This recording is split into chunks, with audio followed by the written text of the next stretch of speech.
বেছে নিতে দাও না।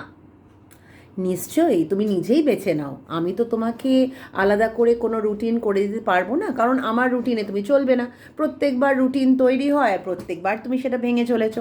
তাই জন্যে প্রত্যেক দিন তোমার সঙ্গে আমার যুদ্ধ হয়, তাই নাকি? যুদ্ধ তো তুমিই শুরু করো, ওই একঘেয়ে রুটিন দিয়ে। একটা বাঁধা ধরা রুটিনে চললে কি আমার মনের সব সৃজনশীলতা মরে যায় না?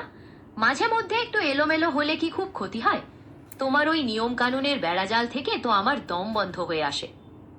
দেখো বাবু, যখন আমি দেখি যে তুমি সারাদিনের রুটিনটা ফলো করো না, তোমার নিজের সিলেবাসই কমপ্লিট হচ্ছে না, তুমি নিজেই কান্না করছো, লাস্টে তো সেই আমার কাছেই তোমাকে আসতে হয়, মা এবার তো তুমি কিছুটা রুটিন করে দাও, আমার তো কমপ্লিটই হচ্ছে না।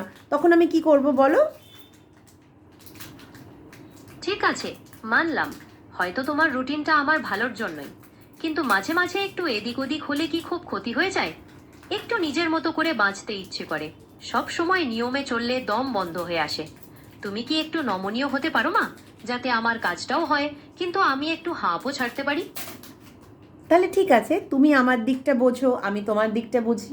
তাহলে একটা টাইম টেবিল বা একটা রুটিন সেট আপ করে নাও তোমার নিজের মতো করে, যার মধ্যে একটু হাসি, একটু ঠাট্টা, একটু ইয়ার্কি, একটু পড়াশোনা তো ডেফিনেটলি হবে, কারণ পড়াশোনাটাকে প্রায়োরিটি দিতেই হবে। তো সেইটা সর্বপ্রথম আগে সেটাকে মানে প্রায়োরিটি দিয়ে আগে সেটা করো।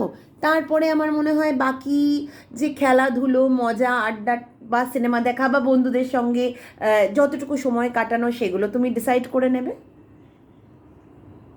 বেশ মা, তোমার এই কথাটা আমার ভালো লাগলো।